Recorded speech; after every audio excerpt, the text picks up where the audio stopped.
करेंगे उत्तर प्रदेश में हो रहे लोकसभा 2024 के चुनाव में और केजरीवाल की गिरफ्तारी और ईडी की भूमिका और अखिलेश यादव को गया सम्मन। किस तरीके से इस समय ऐसा लगता है कि देश में बदले की राजनीति हो रही है। हमारे साथ जन्मभूमि टुडे लखनऊ से संपादक जुड़े हुए हैं रामधारी यादव जी।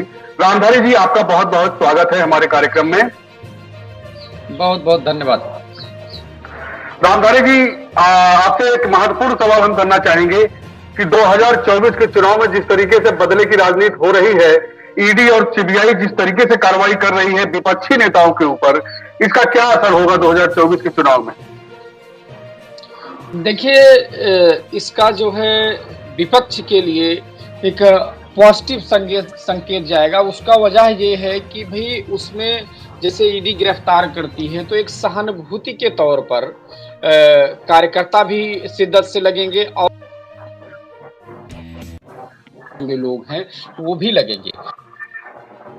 जो है ये जो ईडी और सीबीआई इस पर कार्रवाई कर रही है, इसका तो इम्पैक्ट तो जाएगा ही जाएगा भाई। जब नेता फील्ड तो उसका कुछ ना कुछ असर जाएगा।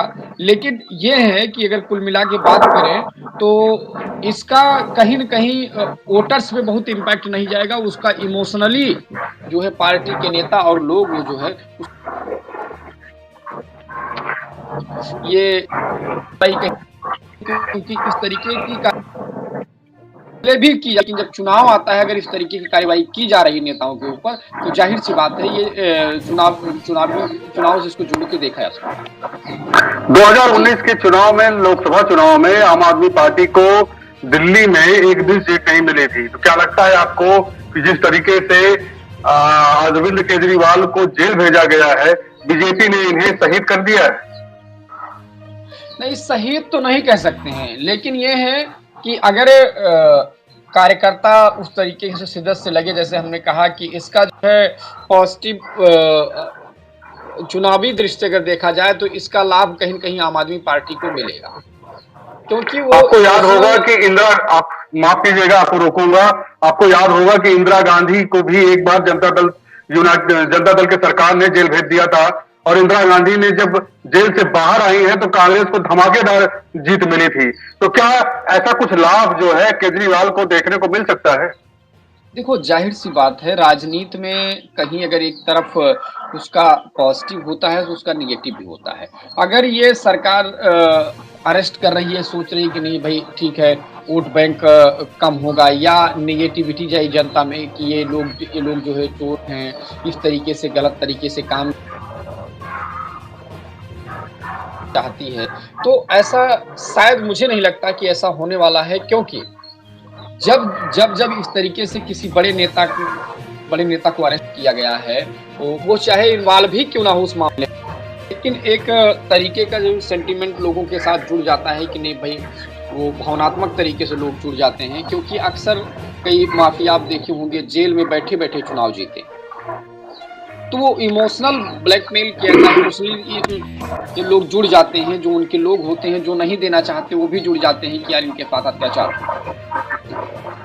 सबसे हैरानी की बात है कि माफ कीजिएगा, आपको रोकूंगा। सबसे हैरानी की बात यह है कि जिस आम आदमी पार्टी के ऊपर शराब घोटाले का आरोप लगा है और जिस व्यक्ति ने यह आरोप लगाया था और खुद आरोपी था वो चंदा देने के मामले में, उसी से अभी तक जो जानकारी मिली है 50 करोड़ के ऊपर बीजेपी ने भी चंदा लिया था। तो अपराधी तो दोनों थे अगर इस मामले को देखा जाए, तो सजा एक को क्यों? देखिए, अक्सर कहते हैं ना कि भाई जो सबल होता है, जिसके पास ताकत होती है, वो हमेशा प्रहार पहले करता है। तो अच्छा, उसका वो न्याय संगत अभी उसके लिए वही न्याय संगत है क्योंकि वो ताकतवर है। तो क्या है कि सत्ता में जब बैठे हैं लोग और उन्हीं के हाथ में सारी चीजें हैं, तो जाहिर सी बात है उसका उपयोग होगा और हमेशा ये होता रहा है। आज नई बात नहीं भाई, कांग्रेस सरकारों में भी चीजें हुई हैं कि भाई लालू यादव पे भी केस हुआ है, अब अभय सिंह ओम प्रकाश चौटाला जेल गए हैं। ऐसा नहीं है कि पहली बार हुआ है। लेकिन अब जैसे क्या है, झारखंड में क्या हुआ कि झारखंड में अगर जैसे मुख्यमंत्री अंदर गए, फिर इसके बाद दिल्ली में जा रहे हैं, तो जाहिर सी बात है कि ये बीजेपी के लिए अच्छा संकेत नहीं है क्योंकि इससे क्या होगा कि एक माहौल बन रहा है कि बीजेपी जानबूझ के इस तरीके से थ्रेट कर रही है, इस तरीके से लोगों को अंदर कर रही है। चूँकि क्या है कि ये चुनाव के समय में ये चीज़ें हो रही हैं। अगर ये पहले होती तो हो सकता है इसका नेगेटिव इम्पैक्ट जनता के बीच में जाता कि हाँ, वास्तव में इस तरीके के लोग हैं ये। लेकिन ये चुनाव के टाइम में ऐसा हो रहा है, तो इससे ज़ाहिर है कि जनता पे बहुत बड़ा फ़र्क नहीं जाने वाला है, जनता पे बहुत बड़ा इम्पैक्ट नहीं जाने वाला है। अखिलेश यादव को भी सम्मन जा चुका है, क्या लगता है कि अखिलेश यादव की भी गिरफ्तारी चुनाव के पहले हो जाएगी? देखिए, अगर क्या कहते हैं कि जिस तरीके की चीज़ें हो रही हैं, कहना कि होगा कि नहीं होगा, ये अपने आप में बड़ा असमंजस का विषय है। लेकिन अगर गिरफ्तारी होती है अगर गिरफ्तारी होती है, तो ज़ाहिर-सी बात है ये बीजेपी के लिए नेगेटिव ही जाएगा, क्योंकि पॉजिटिव होना नहीं है। उसका कारण वही जो मैं बार-बार बता रहा हूँ कि जनता का सेंटिमेंट, क्योंकि ये चुनाव के समय का मामला है। बेशक कोई किसी मामले में इन्वॉल्व हो, लेकिन अगर चुनाव के समय में ये चीज़ें की जाती हैं, तो ज़ाहिर-सी बात है उसको जनता चुनावी नज़रिए से देखती है। जी। अब की बार 400 पार का नारा कितना सही साबित होगा? आप तो लखनऊ से जुड़े देखिए हुए हैं। देखिए क्या है कि भाई देखिए, अगर आप यूपी की बात करें तो यूपी में बीजेपी मजबूत रहेगी, लेकिन यह है कि पहले की तरीके से वो हवा नहीं दिख रही। पहले के तरीके से उतनी हवा नहीं है, उतनी मजबूत होगी, लेकिन हाँ, मजबूत है।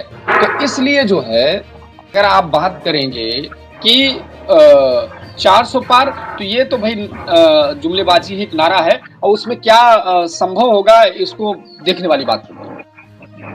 देखिए, भारतीय जनता पार्टी तो यूपी में 80 का नारा दे रही है कि 80 लोकसभा सीट जीत जाएगी।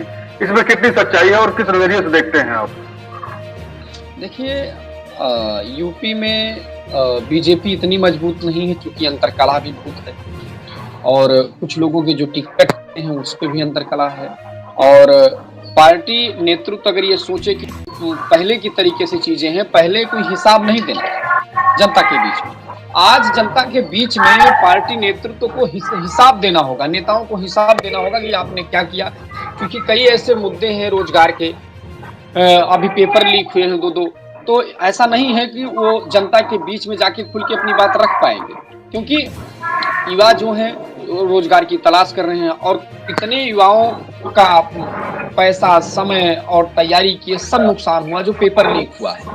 तो इसमें हालांकि विपक्ष अगर इलेक्टोरल बॉन्ड को अपना मुद्दा बनाती है, तो जाहिर सी बात है विपक्ष को भी इसमें, लेकिन विपक्ष अभी तक इस तरीके के कार्यों में लामबंद हो नहीं पा रही। उसका कारण है कि उनको डर तो ईडी और सीबीआई का ही लगा हुआ है, तो अपने चीजों को बहुत बेहतर नहीं कर पा रहे। 31 मार्च को इंडिया गठबंधन की एक महारैली रामलीला मैदान में होने जा रही है और उम्मीद है कि कई सारे नेता इंडिया गठबंधन से इकट्ठा होंगे। तो इस तरह की रैली को आप किस नजरिए से देखते हैं? देखिए, रैलियां तो जो चुनावी रैलियां होती हैं, ये जनता को बूस्ट करने के लिए, वोटर्स को बूस्ट करने के लिए, उनको उनमें उत्साह भरने के लिए ये रैलियां की जाती हैं। और उससे क्या होगा, एकजुटता नजर आती है कि भाई हमारे मंच पे इतने नेताओं ने, इतने पार्टी कार्यकर्ताओं ने जो है शिरकत किया, और इतने लोगों ने एक लामबंद होके जो है समर्थन करना चाहा कि भाई हम विपक्ष के साथ में एकजुट हैं, सरकार के खिलाफ लड़ाई लड़ेंगे। तो इस तरीके की चीजें होती हैं। अच्छा, इस तरीके की चीजें हमेशा होती नहीं भाई, रैलियां तो होना एक स्वाभाविक बात है, लेकिन अब इसमें क्या है कि कितने लोगों को ये इकट्ठा कर पाते हैं, क्योंकि इंडिया समाजवादी पार्टी से कई छोटे छोटे जो दल थे वो भी अलग हुए हैं, और कांग्रेस से भी अलग हुए हैं। हालांकि जो है कुछ लोग जो है बीजेपी से भी कई सांसद आए हैं, कई ऐसे बड़े नेता आए हैं जो कांग्रेस में शामिल हुए हैं। अभी चूंकि वरुण गांधी का भी टिकट कटा है, तो यूपी में और कई सीटों को लेकर मंथन है की बात उनकी सीट को लेकर। तो ऐसा नहीं है कि जब चीजें अभी जमीन पर उतरेंगी तो कुछ न कुछ इधर से उधर वोटर भी जाएंगे, और नेता तो हालांकि जा ही रहे। राम मंदिर मुद्दे पर कितना फायदा बीजेपी को मिलेगा? आप तो ग्राउंड पे जाते रहते हैं, लोगों से मिलते रहते हैं, लोगों से बातचीत भी करते हैं, उनकी जो व्यक्तिगत समस्याएं हैं और राम मंदिर दोनों में कितना फर्क पाते हैं आप?